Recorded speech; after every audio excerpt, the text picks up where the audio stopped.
Sa mundo ni Clara, ang bawat sentimo ay katumbas ng hininga ng kanyang may sakit na ina. Sa gitna ng matinding kahirapan at desperasyon, napilitan siyang pumasok sa isang kasunduang babago sa kanyang buhay habang buhay. Isang gabi, kapalit ng perang pambayad sa ospital, walang pangalan, walang mukha, at walang dapat maalala. Ngunit ang gabing yon ay nag-iwan ng isang hindi naasahang regalo, triplets. 5 taong nagtago si Clara sa probinsya, pilit binubuhay ang 3 maliliit na bersyon ng lalaking misteryoso, hanggang sa pagtatagpo sa lang muli ng tadhana sa Maynila. Ang lalaking akala niya'y anino lang ng nakaraan ay isa palang makapangyarihang bilyonaryo, si Sebastian Valderrama. Nang matuklasan ni Sebastian ang sekreto ni Clara, ang malamig niyang puso ay magigising. Ngunit sapat ba ang yaman at kapangyarihan para mabuo ang isang pamilyang winasak ng pagdududa, mga lihim at ng isang matapobreng miyanal na handang gawin ang lahat para sila'y paghiwalayin? Sa isang mundong puno ng laro at transaksyon, matututunan kaya ni na Clara at Sebastian na ang pag-ibig ay hindi nabibili at ang tunay na kayamanan ay ang mga bisig na yakap sa iyo pa uwi. Samantala, narito ang buong kwento. Sana po magustuhan ninyo. Ang amoy ng gamot at ang tunog ng heart monitor ang nagsisilbing musika sa buhay ni Clara sa loob ng nakalipas sa 3 buwan. Nakatingin siya sa kanyang ina na payapang natutulog, ngunit alam niyang anumang oras maaaring tumigil ang mahinang tibok ng puso nito kung hindi ito maoperahan. 500,000 pesos, Clara? Bulong niya sa sarili. Saan ako kukuha nun? Kahit ibenta ko pa ang 2 kong bato, kulang pa rin. Isang mariing katok sa pinto ang pabutol sa kanyang pag-iisip. Pumasok ang isang lalaking naka-Amerikana, mukha abogado at formal ang tindig. Miss Clara Monteverde? Tanong nito. Narinig ko ang sitwasyon mo. May isang kliyente ako na nangangailangan ng isang espesyal na serbisyo at handa siyang bayaran lahat ng gastusin sa ospital ng nanay mo, pati ng operasyon. Anong serbisyo? Kabadong tanong ni Clara. Isang gabi, matipid na sagot ng lalaki. No strings attached, no names. Pagkatapos ng gabing yun, bayad ng lahat. Pagsapit ng alas 10 ng gabi, lula ng isang itim na luxury car, dinala si Clara sa isang penthouse sa pinakatuktok na isang sikat na hotel sa Makati. Nanginginig ang kanyang mga kamay, hawak ang laylay ng kanyang simpleng bestido. Pagpasok niya sa suite, tanging liwanag mula sa gusali, sa labas ang nagsisilbing ilaw. Isang anino ng matangkad na lalaking nakatayo sa harap ng malaking bintana. May hawak na baso ng alak. Huwag mong sisindihan ng ilaw. Malamig na utos nito.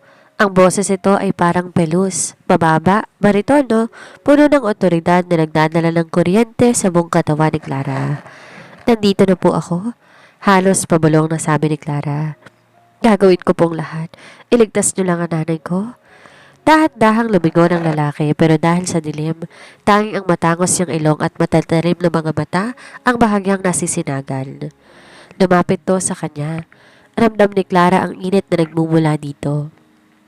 Ang bango na mabahaling pabango na kumahalo sa amoy ng alak. Sigurado ka ba rito? Maliit na pusa? Tanong ng lalaki habang hinahawakan ng kanyang baba. Kapag nagsimula tayo, wala nang atrasan? Opo, pikit matang sagot ni Clara. Sa gabing yon, sinuko ni Clara ang kanyang pinakaiingatang dangal sa isang estrangkero. Di niya alam ang pangalan nito at hindi rin ito alam ang sa kanya. Ang tanging alam niya, bawat haplos at bawat halik ng lalaki ay tila nagmamarka sa kanyang kaluluwa. Isang marka na hindi na mabubura kailanman. Pagising ni Clara kinabukasan, wala na ang lalaki. Tanging naiwan ang isang piraso ng papel sa bedside table at isang tseke na may nakakalulang halaga. Tapos na ang kasunduan. Kalimutan mo ang gabing to. Napaiyak si Clara habang yakap ang kubot. Nagtagumpay siya, maililigtas niya na ang kanyang ina. Pero habang naglalakad palabas ng hotel, di niya mapigilang makaramdam ng sobrang pagsusuka. Iniisip niya dahil lang yun sa stress at puyat. Hindi niya alam sa loob ng kanyang sinapupunan, nagsisimulang mabuo ang 3 maliliit na himala na magpapabago sa kanyang buhay at sa buhay ng bilyonaryong si Sebastian Valderrama. 3 buwan ang mabilis na lumipas. Matagumpay ang operasyon ng ina ni Clara at unti-unti na itong bumabalik sa dating lakas. Ngunit habang sumisigla ang kanyang ina, si Clara naman ang tila nauubos. Maputla siya, laging pagod at ang mas malala, hindi na siya tinatantanan ng matinding pagkahilo tuwing umaga. Clara anak, magpatingin ka na sa doktor. Pag-aalala ng kanyang ina habang nakatingin sa kanya na muling nagsusuka sa lababo. Iba na ang kutob ko sa mga sintomas mo. Sinubukan ni Clara na itago ang kaba. Alam niya sa loob-loob niya kung anong posibleng dahilan pero pilit niya itong tinatanggi. Isang gabi lamang yon, imposible. Bulong niya sa sarili. Sa loob ng isang pampublikong klinika, hindi mapakali si Clara habang hinihintay ang resulta ng kanyang ultrasound. Hawak-hawak na ang kanyang laylayan, nanginginig ang mga tuhod. Miss Monteverde, tawag ng doktor. Halika, tingnan natin ang loob. Habang inilalagay ang malamig na gel sa kanyang tiyan, nakatitig lang si Clara sa monitor. Nung una, malabo ang imahe hanggang sa may narinig siyang tunog. Isang mabilis at malakas na tibok. Tub-tub, tub-tub. Yan ang unang baby? Nakangiting sabi ng doktora. Po, ibig sabihin buntis nga ako? Naiiyak na tanong ni Clara. Wait, sandali lang. Kumunot ang noo ng doktora. Hinikot pa ang device at siya ni Clara. Biglang lumakas ang tunog. Hindi lang isa, Clara. Ito ang pangalawa. At ito sa bandang itaas, pangatlo. Nanigas si Clara sa kanyang kinahigaan. Tatlo? Congratulations, Iha. You're carrying triplets. Napakabihira nito. Lalo na't natural ang pagkakakonceive. Pero kailangan mag-ingat dahil high risk ang pabuntis mo. Lumabas si Clara ng klinika na parang lumulutang sa hangin. Tatlo? Paano niyo mapapakain ng tatlong bata? Ang perang natira sa tseke ay sapat lamang para pampagamot at maintenance ng kanyang ina at kaunting ipon. Habang naglalakad sa tapat ng isang malaking mall, natigil si Clara sa isang higanteng LED billboard.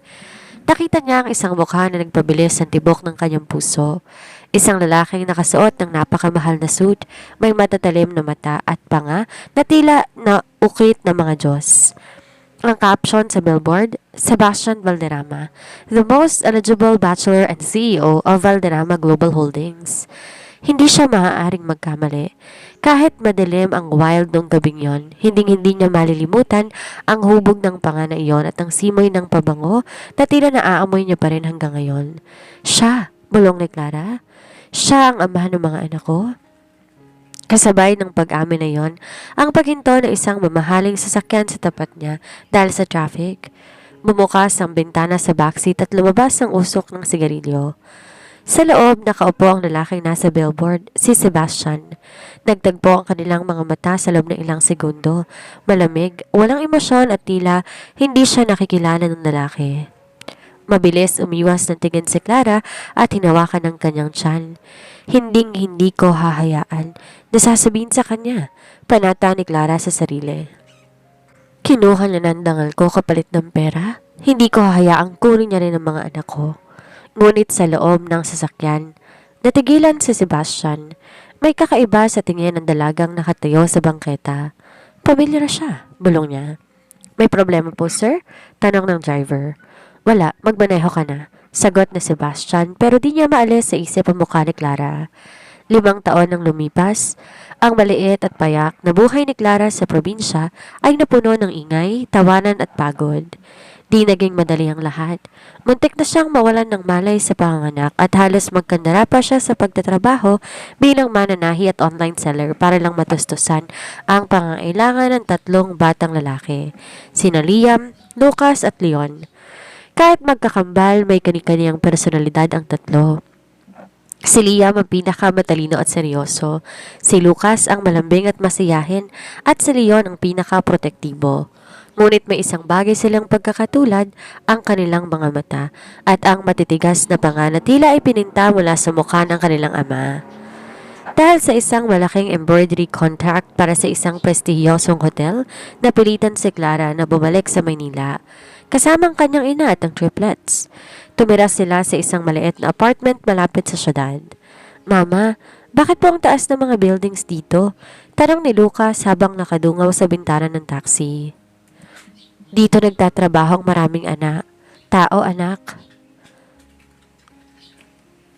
Sagot ni Clara habang inaayos ang mga buhok ng bata. Basta tandaan nyo, huwag kayong lalayo sa akin ha. Opo mama, ako pong bahala sa kanila. Seryosong sabi ni Liam ang panganay sa tatlo. Nasa edad na 5 ay tila matanda ng magsalita.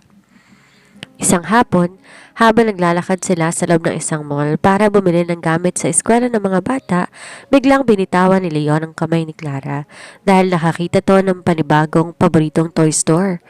Leon, bumalik ka rito! Sigaw ni Clara pero mabilis na nakatakbo ang bata. Sa kabilang bahagi ng mall naglalakad si Sebastian Valderrama kasama ang kanyang mga bodyguard. Galit at bugnot ang kanyang mukha dahil sa isang hindi nagkasundong business deal. Sa 5 taong lumipas, mas naging malamig at mailap ang bilyonaryo.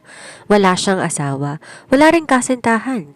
Tila nakabaon pa rin sa isip niya ang babaeng minsan niyang nakasama sa isang gabi. Bigla, may maliit na batang bumangga sa kanyang binti. Hey, watch where you're going. Baritono at medyo striktong sabi ni Sebastian. Tumigil ang bata at tumingala sa kanya. Natigilan si Sebastian. Ang mga matang yon, ang hubog ng labi. Tila tumitingin siya sa maliit na bersyon ng kanyang sarili. Sorry po, mister. Matapang na sagot ni Leon. Hindi ko po sinasadya. Hinihingal at tumakbo si Clara palapit sa bata. Agad niyang binuhat si Leon. Hinarap ang nabanggang tao para humingi ng paumanhin. Pasensya na po sir, ang anak ko po kasi. Naputol ang sasabihin ni Clara. Ang mundong pilit niyang binuo sa loob ng 5 taon, tila gumuho sa isang saglit. Ang mga matang madalas niyang makita sa panaginip, direktang nakatitig sa kanya ngayon. Ikaw, bulong na Sebastian. Ang kanyang mga mata lumipat mula kay Clara patungo sa batang karga nito at pagkatapos sa 2 pang batang lalaki, nakakarating lang at tumahawak sa lilay ng damit ni Clara. 3 bata, 3 mukhang kamukhang kamukha niya. Clara? Pagkilala ni Sebastian, bagamat hindi niya alam kung paano niya nalaman ang pangalan nito. Anong ibig sabihin nito? Namutla si Clara.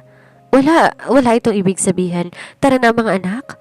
Ngunit bago pa makahakbang si Clara, humarang na ang mga bodyguard ni Sebastian. Hindi ka aalis, sabi ni Sebastian na ngayon puno na ng tensyon ng boses. Mag-uusap tayo. Ngayon din?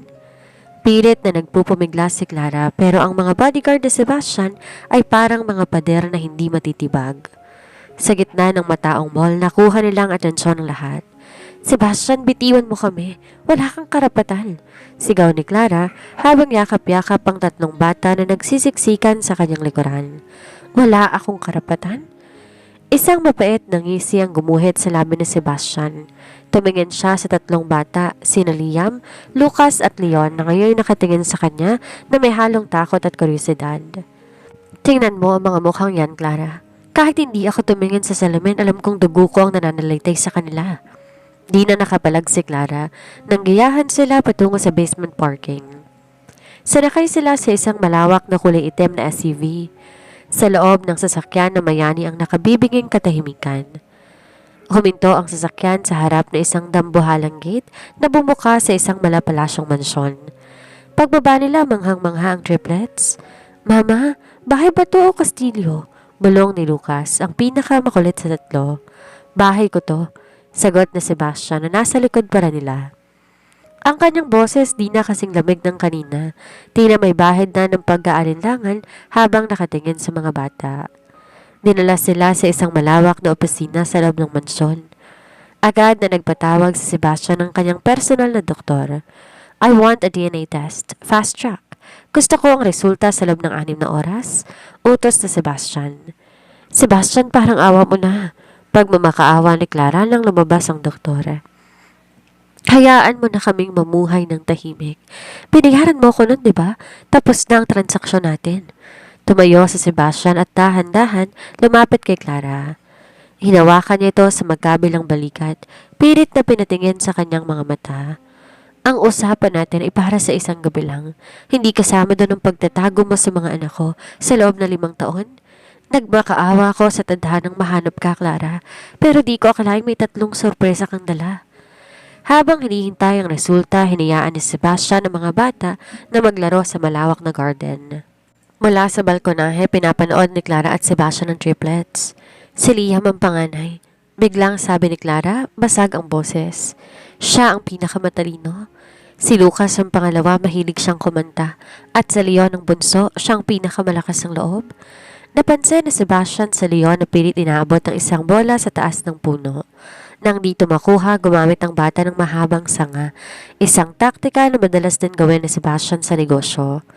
Kamukha ko sila, bulong na Sebastian, at kamukha mo ang ngiti nila. Saktong 6 na oras ang lumipas nang pumasok ang doktor dala ang isang sobre. Nanginginig ang kamay ni Clara. Mabilis na kinuha ni Sebastian ng papel at binasa ang nilalaman nito. Probability of paternity, 99.99%. Binitawan ni Sebastian ang papel at napasandal sa kanyang mesa. Tumingin siya kay Clara ng may halong galit, pagsisisi at isang emosyong hindi niya maipaliwanag. Akin sila, sabi ni Sebastian. At dahil akin sila, hindi ka naaalis sa mansong to. Mula ngayon dito na kayo titira. Hindi mo kami pwedeng pilitin, bulyaw ni Clara. Subukan mo akong takasan, Clara. At gagamitin ko lahat ng pera at kapangyarihan ko para hindi mo na sila makita pang muli. Pagbabanta ni Sebastian, pagaman sa loob niya ayaw niyang gawin iyon. Gusto lang masiguro na hindi na muling mawawala ang pamilya na hindi niya akalaing magkakaroon siya. Di nakatulog ng maayos si Clara sa unang gabi nila sa mansyon. Kahit gaano kalambot at kama ang kagara ang silid na binigay sa kanila, pakiramdam niya isa siyang preso sa isang gintong hawla. Sa tabi niya, mahimbing na natutulog ang triplets, pagod mula sa paglalaro sa malawak na hardin ni Sebastian. Kinaumagahan habang kumakain sila ng marangyang almusal, isang malakas sa tunog ng takong ang bumasag sa katahimikan ng dining hall. Sebastian, ano ba itong nababalitaan ko? May mga batang pakalat-kalat sa pamamahay ko? Isang matikas at matapobreng babae ang pumasok, si Doña Victoria Valderrama, ang ina ni Sebastian. Suot ang kanyang mamahalaing alas at tila laging nakataas ang kilay. Huminto sa harap ng hapag at diring-diring tinignan si Clara. Mom, I told you I have guests. Boses ni Sebastian nakakapasok lang mula sa gym. Pawis ito, bakas ang kisig ng katawan pero agad tong humarang sa pagitan ni Doña Victoria at ni Clara. Guest? O baka mga oportunistang naghahanap ng madaling pera? Matalim na sabi ng matanda. Tumingin siya sa triplets. At sino mga batang to? Bakit kamukha mo sila? Dahil mga anak ko sila, Mom. Sila ang mga apo mo. Direktang sagot na Sebastian. Parang sasabog ang ugat sa leeg ni Doña Victoria. Anong apo? Sebastian, hindi ka maaaring magkaroon ng anak sa isang babaeng hindi natin kalibel. Look at her, she looks like a maid. Mama, sino po siya? Tanong ni Liam, ang panganay, habang hawak ang kanyang kutsara. Bakit po siya sumisigaw? Humarap si Doña Victoria kay Liam, pero bago pa siya makapagsalita ng masama, tumayo si Clara. Huwag niyo pong idadamay ang mga anak ko. Kami ang nabulabog ninyo, hindi kayo? How dare you speak to me like that?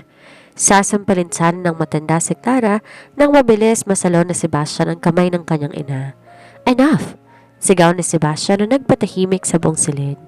Mom, kung di mo kayang respetuhin ang babaeng ina ng mga anak ko, maaari ka nang umalis sa mansong to. I am the head of this family now. Lalong nagngit-ngit ang matanda.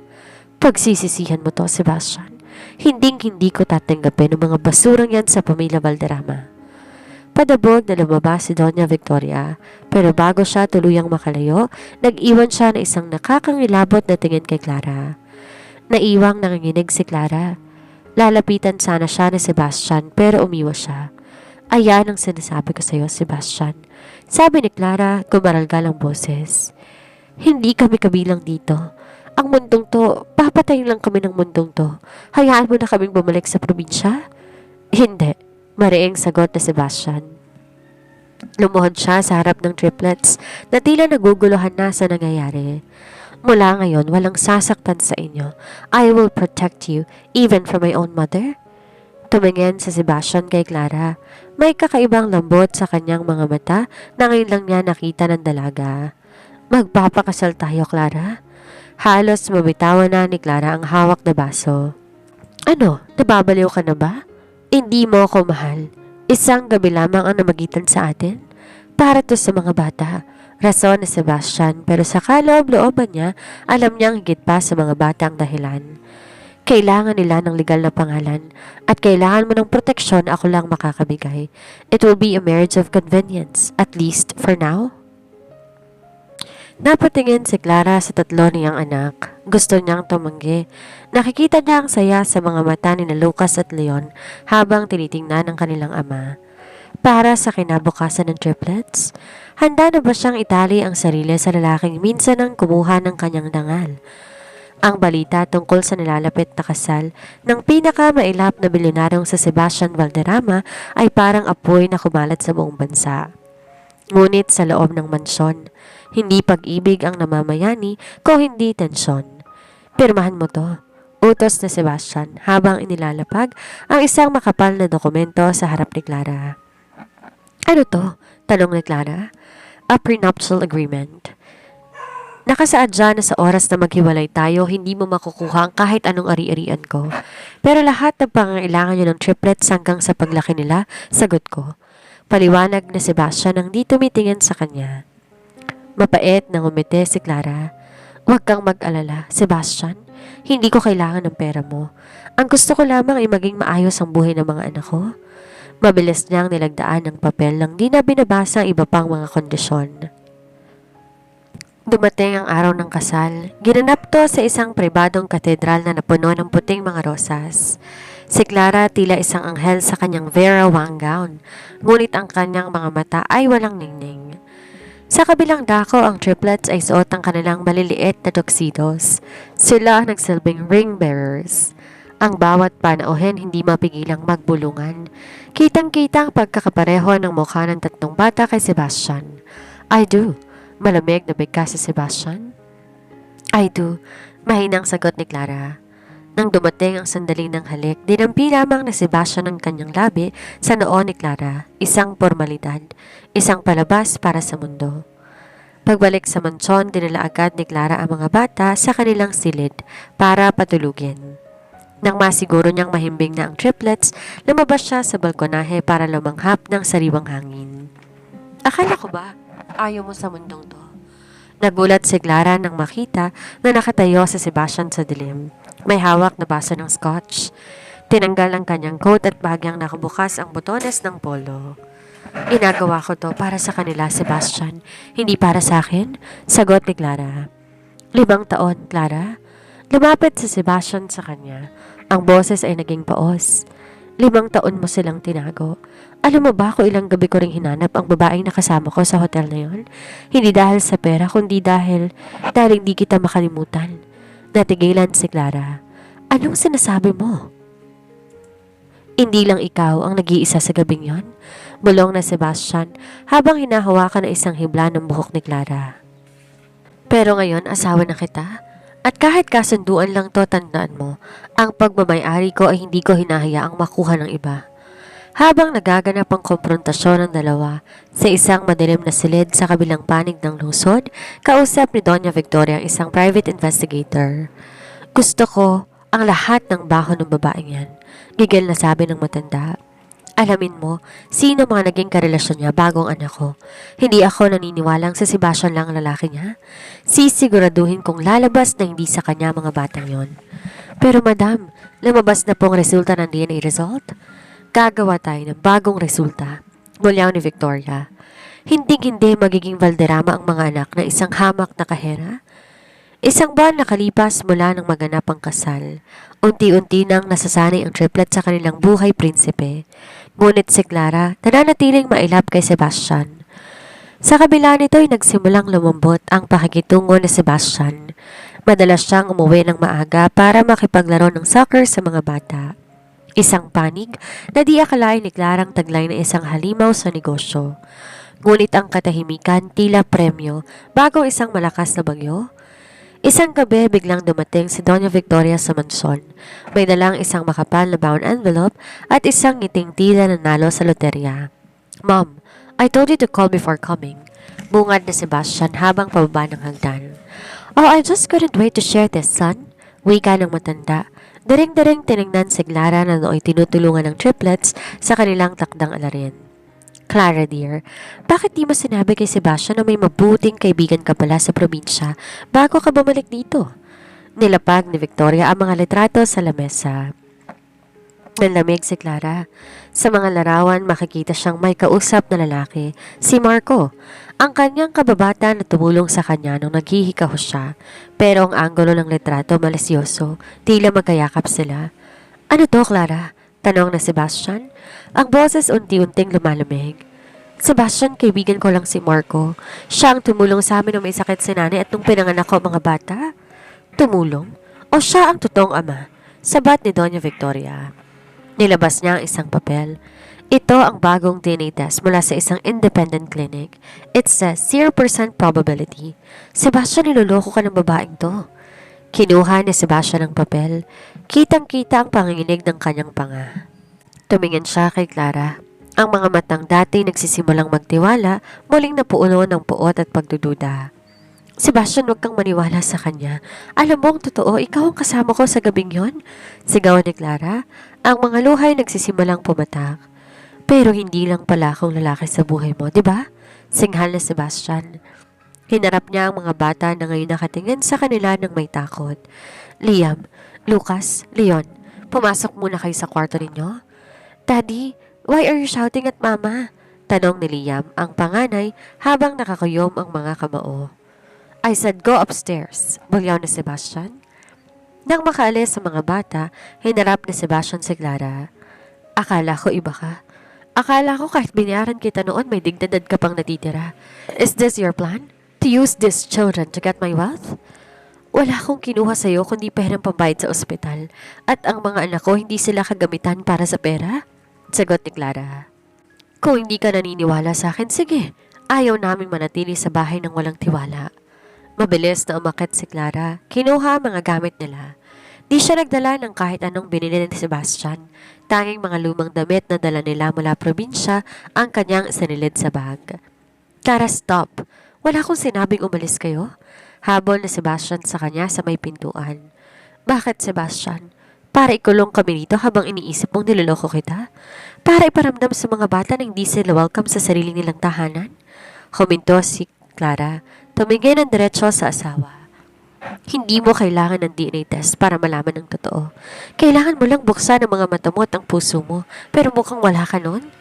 Bit-bit ang triplets, lumabas si Clara sa malaking gate ng mansyon sa gitna ng malakas na ulan. Naiwang nakatayo si Sebastian, hawak ang peking resulta ng DNA, habang si Doña Victoria ay nakangisi sa gilid. Basang-basa sa ulan si Clara habang hila-hila ang tatlong bata. Sa bawat kidlat nakikita niya ang takot sa mga mata ni na Lucas at Leon, habang si Liam ay nananatiling tahimik ngunit mahigpit ang hawak sa kanyang kamay. Wala silang matutuluyan. Ang apartment nila noon ay wala na at ang pera niya ay sapat para lang sa isang gabi sa murang motel. Mama, bakit tayo iniwan ni Daddy? Tanong ni Lucas sa gitna ng hikbi. Bad ba kami? Hindi anak, hindi kayo naging masama, sagot ni Clara. Pilit pinatatatag ang boses sa gitna ng panginginig ng katawan. Sa loob ng mansyon, nakatayo pa rin si Sebastian sa gitna ng sala. Hawak ang dokumentong binigay ng kanyang ina. Ngunit habang tinitingnan niya ang mga litrato ni Clara at ng lalaking si Marco, may napansin siyang mali. Sa gilid ng isang litrato, may nakitang digital timestamp, October 20XX. Wait, bulong na Sebastian. Noong panahong to, buntis na si Clara sa triplets. Paano niya magiging karelasyon ng lalaking to kung hirap na siyang maglakad noon? Mabilis niyang tinignan ang DNA report. Napansin niya ang logo ng clinic sa itaas. Isang maliit na laboratorio na pagmamay-ari ng isa sa mga business partners si Doña Victoria. Agad niyang kinuha ang kanyang phone at tinawagan ang kanyang private investigator. Alamin mo kung magkano ang diniposito ni Victoria Valderrama sa account ng St. Jude Lab nitong nakaraang linggo. Now! Sigaw na Sebastian. Hindi pa lumilipas ang 10 minuto, tumunog ang kanyang phone. Isang transfer of 2 million pesos ang naganap kahapon. Kasabay nito ang orihinal na DNA report mula sa kanyang sariling ospital ay muling pinadala sa kanya. 99.99%. Humarap si Sebastian sa kanyang ina na nooy kampanteng humihigop ng tsaa sa gilid. Mom, lumabas ka na. Malamig na sabi ni Sebastian. What? Sebastian, I did this for you. You lied. Tinaya mong resulta para lang mapalayas ang pamilya ko? Bulyaw na Sebastian na nagpangatal sa matanda. Pinagpalit mo ang kaligayahan ng mga apo mo para sa pride mo. From this day on, you are no longer welcome in this house. At wag na wag kang lalapit sa mga anak ko. Sebastian, anak kita. At ama ako, Mom. Isang ama na muntik nang mawala ng lahat dahil sa'yo. Di na hinintay ni Sebastian makasagot ang ina. Kinuha niya ang susi ng kanyang SUV at mabilis na pinasibat ito palabas ng mansyon. Hinalugog niya ang bawat kanto, bawat terminal ng bus at bawat murang hotel sa paligid. Clara, nasaan ka? Bulong niya. Ang puso'y puno ng pagsisisi. Sa wakas, nakita niya ang apat na figura na nakasilong sa isang saradong shop sa tapat ng isang gasolinahan. Nakatilokbong ng basang kumot ang triplets habang si Clara nakatayo sa harap nila, tila nagsisilbing panangga sa hangin. Huminto ang sasakyan at mabilis bumaba si Sebastian. Clara! Nag-angat ng tingin si Clara. Pagod, basa, puno ng sakit ang mga mata. Ano pang kailangan mo? Hindi pa ba sapat na pinalahis mo kami? Di sumagot si Sebastian. Sa halip, lumuhod siya sa harap ni Clara at ng mga bata. Isang bagay na hindi gagawin ng isang Valderrama? Patawarin mo ko. Paos na sabi ni Sebastian. Naging bulag ako. Naniwala ako sa galit kaysa nakikita ng mga mata ko. Clara, Liam, Lucas, Leon, please bumalik na tayo sa bahay. Hindi ko nahahayaang may manakit sa inyong muli. Daddy! Sabay-sabay na yumakap ang triplets kay Sebastian. Tumingin si Sebastian kay Clara. May luha sa kanyang mga mata. Hindi lang to dahil sa mga bata, Clara. I realize I can't lose you. Not again. Ang pagbabalik sa mansyon ay di na katulad ng dati. Wala nang malamig na atmosfera at ang mapanghusgang tingin ni Doña Victoria. Sa utos ni Sebastian, pansamantalang ipinagbawal ang pagpasok ng kanyang ina sa bakuran ng ari-arian. Sa gabing yon, matapos bihisan at mapainom ng mainit na tsokolate ang triplets, naupo si Clara sa dulo ng kama ng mga bata. Pinagmasdan niya ang tatlo, mahimbing na ang tulog. Yakap-yakap ang kanilang mga paboritong laruan. Maayos na ang pakiramdam nila. Isang malambot na boses ang narinig niya mula sa pinto. Si Sebastian yon. Wala na ang kanyang suot na suit, nakasimpleng t-shirt at maong na lamang ito. Lumapit siya at tumabi kay Clara. Hindi ko alam kung paano sisimulan ang pagbawi sa iyo, Clara. Bulong na Sebastian habang nakatingin din sa mga bata. Sa buong buhay ko, ang turing ko sa lahat ng bagay ay transaksyon. Pera, kapangyarihan, kontrata. Akala ko sapat na yon. Humarap siya kay Clara at hinawakan ang kamay nito. Pero nung nakita ko kayong apat na nakasilong sa ulan, doon ko na-realize na kahit gaano karami ang pera ko, wala akong kwentang tao kung di ko kayo kayang protektahan. Sebastian, hindi naman yaman ang hanap namin eh. Sagot ni Clara, ang boses puno ng emosyon. Ang kailangan ng mga bata, ama, at ang kailangan ko ay ang katotohanan. Mula ngayon, wala nang lihim, pangako ni Sebastian. Dahan-dahan niyang inilapit ang kanyang muka at sa unang pagkakataon, hinalikan niya si Clara hindi dahil sa formalidad, kundi dahil sa tunay na pagsinta. Kinabukasan, naging usap-usapan sa kumpanya ang pagbabago ng CEO. Si Sebastian na laging nakasimangot ay nakikitang nakangiti habang may kausap sa telepono. Ngunit sa likod ng masayang kabanatang to, may namumuong panganib. Habang nasa opisina, pumasok ang kanyang pinagkakatiwalaang sekretary na si Marco, hindi ang kababata ni Clara. Sir, may problema tayo. Ang Valderrama Global Holdings ay nakakatanggap ng sunod-sunod na hostile takeover bids at ang masama mukhang may naglalabas ng mga internal documents natin sa kalaban. Sinong nasa likod nito? Tanong na Sebastian. Agad nagbalik ang tala sa kanyang mga mata. Ang Montenegro Group, sir? At ayon sa source natin, ang nanay ninyo, si Doña Victoria, madalas makitang nakikipag-usap sa kanila. Nang gabing yon, di agad nakauwi sa Sebastian. Dumating ang isang sulat sa mansyon para kay Clara. Galing to sa Montenegro Group. Isang imbitasyon para sa isang private meeting para pag-usapan ang kaligtasan ng kanyang mga anak. Kasama sa sulat ang isang litrato, ang triplets pababa ng school bus at may pulang markang X sa tapat ni Liam. Nabitawan ni Clara ang sulat. Alam niya, nagsisimula pa lamang ang laban. Ang pagmamahalan nila ni Sebastian ay hindi lang basta pag-iibigan, isa tong digmaan laban sa mga taong gustong sumira sa kanila. Hindi ko hahayaang saktan niyo ang mga anak ko. Bulong ni Clara. Ang takot na balitan ng tapang. Kahit sino pa kayo. Hindi na nakapaghintay si Clara na dumating sa Sebastian. Ang markang X sa litrato ni Liam ay sapat na para mag-alab ang kanyang dugo.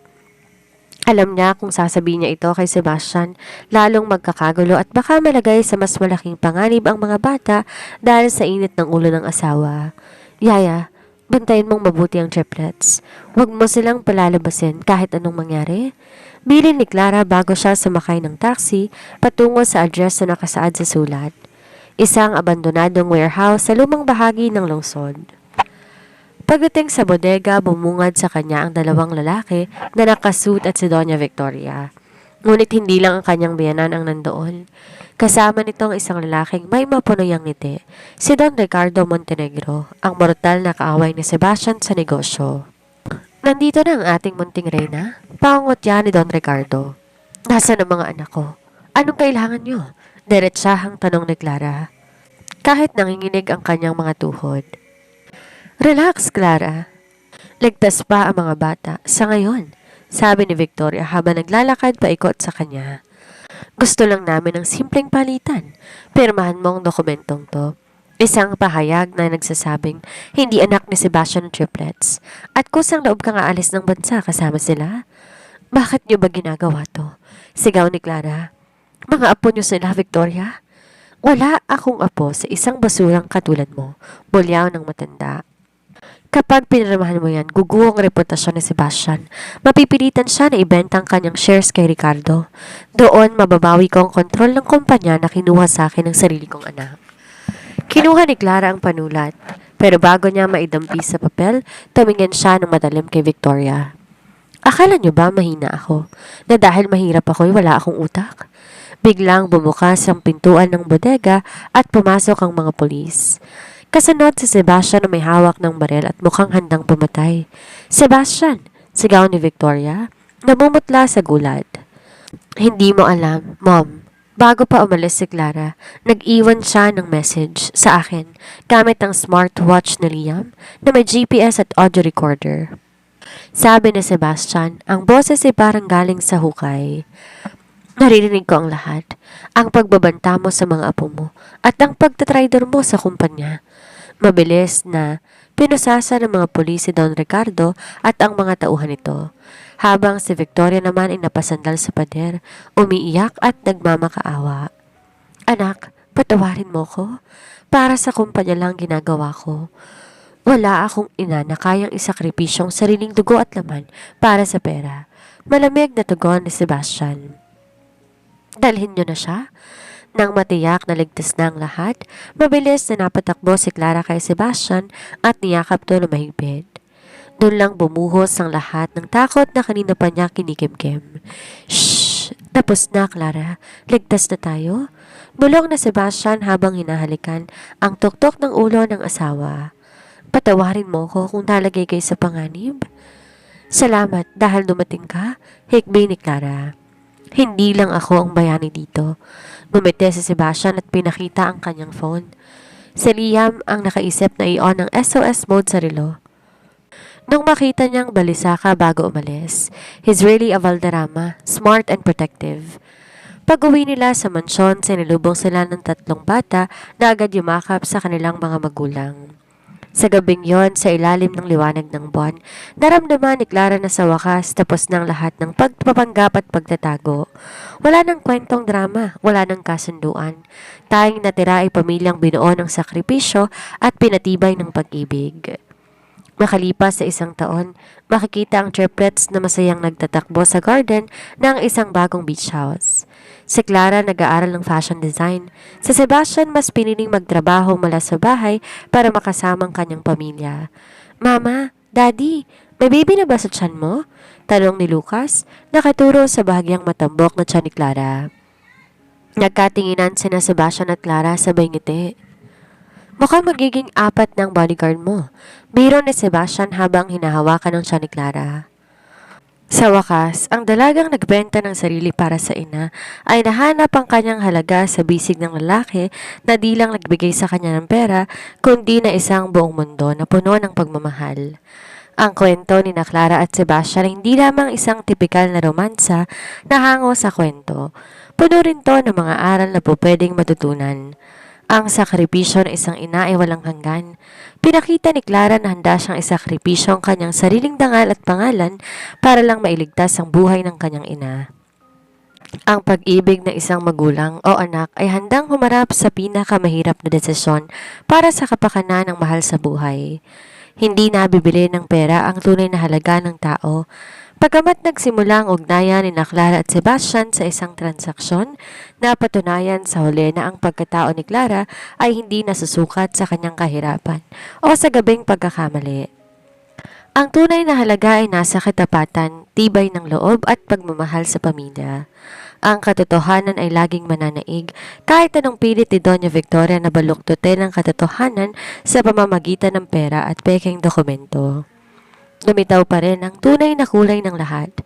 Ang kasinungalingan ay parang anino, pwedeng magtago sa dilim pero agad maglalaho kapag dumating ang liwanag. Ang pagpapatawad ay susi sa bagong simula. Natutunan na Sebastian aminin ang kanyang pagkakamali at humingi ng tawad nang lumod siya sa gitna ng ulan. Sa kabilang banda, pinili ni Clarang magpatawad sa kabila ng sakit. Kung walang pagpapatawad, mananatili silang bilanggo ng nakaraan. Ang pamilya ay binubuo ng pagmamahal, hindi lang ng pangalan. Pinakita ng kwento ng pagiging pamilya ay hindi lang dahil sa parehong apelido o yaman. Ang tunay na pamilya ay ang mga taong handang tumayo sa tabi mo sa gitna ng bagyo, literal at pangkaisipan ay hindi ka bibitawan anuman ang sabihin ng mundo. Ang karma hindi natutulog. Ang kasakiman ni Doña Victoria at Don Ricardo ang naging metsa ng kanilang sariling pagbagsak. Ang paggawa ng masama sa kapwa, lalo na sa sariling kadugo, ay laging may kapalit na kabayaran sa huli. Ang dangal ay wala sa kalagayan sa buhay. Pinakita ni Clara na kahit siya'y nagmula sa hirap at gumawa ng isang desperadong desisyon para sa kanyang ina, di nito nabura ang kanyang mabuting pagkatao. Ang tunay na dangal makikita sa kung paano mo pinoprotektahan at pinapahalagahan ang mga taong mahal mo, hindi sa dami ng pera sa bangko. Ang pagiging magulang ay isang pananagutan, hindi karapatan lang. Natutunan ni Sebastian ang pagiging ama ay hindi natatapos sa pagbibigay ng pangalan o marangyang buhay.